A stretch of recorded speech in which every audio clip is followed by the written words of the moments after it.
Hamas के खिलाफ चल रहे महायुद्ध में इजराइल अगर जीता तब भी पुतिन की जीत होगी और अगर इजराइल हमास से हार गया तब भी व्लादिमीर पुतिन ही जीतेंगे। दरअसल ये बात अब नेटो को भी बखूबी समझ आ गई है, लेकिन नेटो अब ये जानकर डरा हुआ है, सहमा हुआ है कि उसने इजराइल के साथ हमदर्दी जताकर अपने हाथ खुद ब खुद जला लिए। इजराइल की वजह से नेटो में फूट पड़ गई है।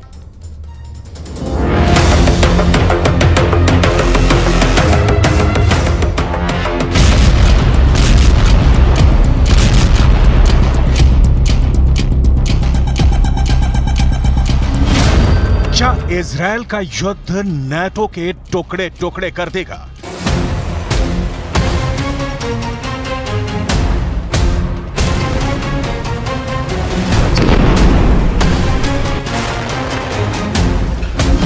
जिस नेटो को करीब 2 साल से चल रहा यूक्रेन का युद्ध नहीं तोड़ पा रहा, उसके वजूद पर महज 2 महीने से जारी इजराइल की जंग ने तलवार लटका दी है।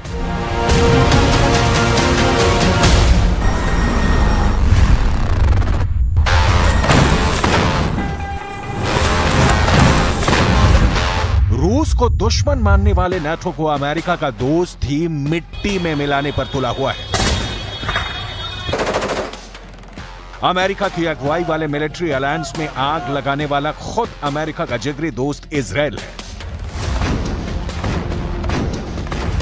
इसलिए अब नेटो के अंदर इजराइल के खिलाफ गुस्सा भड़कने लगा है।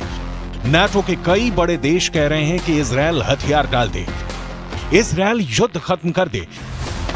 एक तरह से नेटो ने कह दिया है कि इजराइल हमास के सामने सरेंडर कर दे। नेटो का सदस्य फ्रांस इजराइल पर तमतमाया हुआ है। उसने 2 टूक कह दिया है कि इजराइल ने बहुत खून बहा दिया है, अब वो रुक जाए।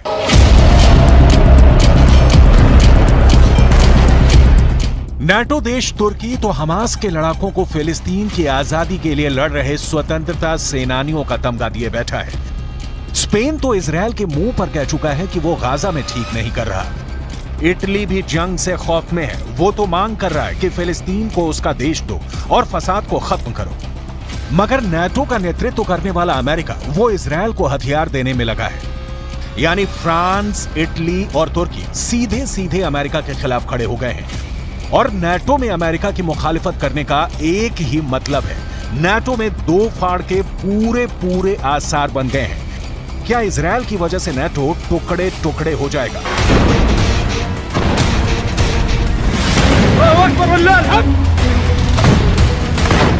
शुरुआत में कहानी बिल्कुल अलग थी। 7 अक्टूबर को हमास के इजराइल पर हमला करते ही नेटो इजराइल के समर्थन में उतर आया था। पूरा का पूरा नेटो इजराइल के पीछे खड़ा हो गया था।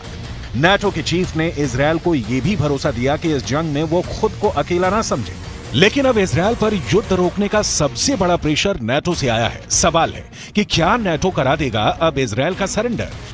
इन सब में अमेरिका भी बुरा फंसा है। पहले तो अमेरिका के राष्ट्रपति जो बाइडेन से लेकर ब्रिटेन के प्रधानमंत्री ऋषि सुनक, फ्रांस के राष्ट्रपति इमैनुअल मैक्रों से लेकर जर्मनी के चांसलर ओलाफ शॉल्ज तक नेटो के बड़े बड़े देशों के नेता इजराइल का साथ देने, उसकी मदद करने के लिए वहां पहुंचे थे। लेकिन अब यही देश इजराइल का साथ देने पर बढ़ गए हैं। कह रहे हैं कि इजराइल खुद पर लगाम लगाए। ऐसा कैसे हुआ? 2 महीने में ये पिक्चर पलटी कैसे? इजराइल के सिर पर हमास से बदला लेने का ऐसा भूत सवार है कि वो बेकाबू हो गया है। वो लगातार गाजा पर बम गिरा रहा है। गाजा के निहत्थे लोगों पर भी रहम नहीं खा रहा।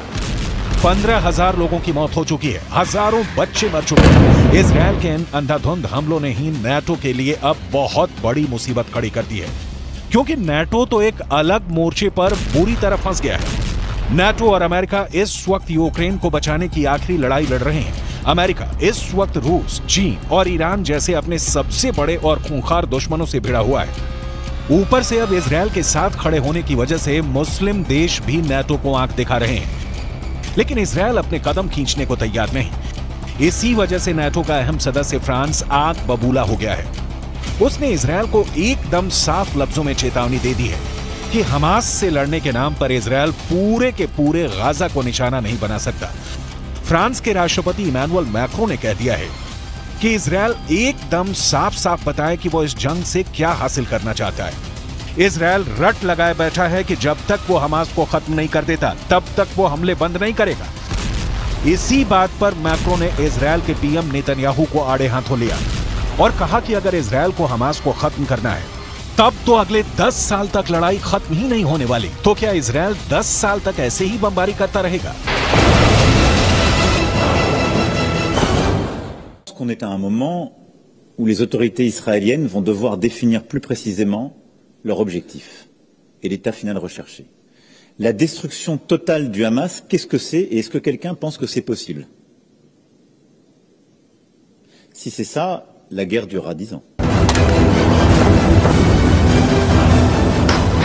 यही मैक्रो 1.5 महीने पहले तक कह रहे थे कि हमास से लड़ने के लिए पूरी दुनिया को उसी तरह एकजुट होना चाहिए जैसे आईसिस के आतंकियों से लड़ने के लिए हुई थी। तुर्की जैसा नाटो का ताकतवर देश तो शुरुआत से ही दूसरे पाले में है, वो हमास के साथ खड़ा है और नेतन्याहू को हत्यारा और चोर बता चुका है। तुर्की तो नाटो को भुलाकर साफ कह रहा है कि मुस्लिम देश एक साथ आएं और इजरायल को सबक सिखाएं।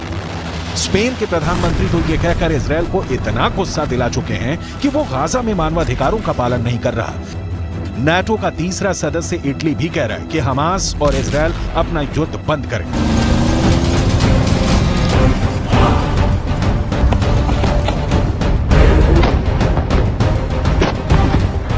नाटो परेशान हो गया है। जब तक इजरायल और हमास के बीच युद्ध विराम चल रहा था वो चैन की सांस लिए बैठा था, लेकिन युद्ध विराम के बाद जब से इजरायल ने गाजा पर अपना फाइनल अटैक शुरू किया है तब से नाटो का हार्ट फेल होने को है।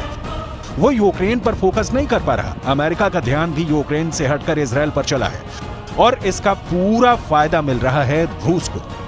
पुतिन यूक्रेन में तेजी से आगे बढ़ते जा रहे हैं।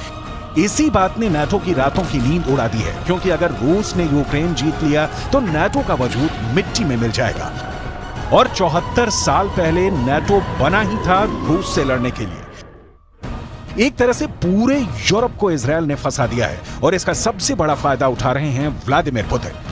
क्योंकि जब दुनिया गाजा में इजरायल की बमबारी देख रही है, जब दुनिया गाजा में 15,000 से ज्यादा लोगों की मौत देखकर हैरान है, जब अमेरिका के समुद्री बेड़े इजरायल को बचाने के लिए भूमध्य सागर में डेरा डाले हुए हैं, पश्चिम एशिया में जंग के नए फ्रंट खुलने लगे हैं, हालात ऐसे हैं कि दुनिया को परमाणु हमले से लेकर वर्ल्ड वॉर शुरू होने का डर सता रहा है, तब पुतिन की फौज ने यूक्रेन के करीब 15,000 सैनिकों को मार डाला है और यह काम उसने सिर्फ 3 हफ्तों में किया है। यानी हर हफ्ते पुतिन यूक्रेन के 5,000 सैनिकों को मौत के घाट उतार रहे हैं। मतलब साफ है कि गाजा की गलियों में हमास और इजरायल के युद्ध के बीच एक जंग ऐसी भी है जिससे पूरी दुनिया का ध्यान भटक चुका है। लेकिन यूक्रेन में रूस जो कहर बरपा रहा है उसको रोकने वाला ना अब अमेरिका बचा है ना ही नाटो। यूक्रेन में इस वक्त तबाही इस पैमाने पर हो रही है कि ज़ेलेंस्की के पैरों तले जमीन कब खिसकेगी उनको भी नहीं मालूम।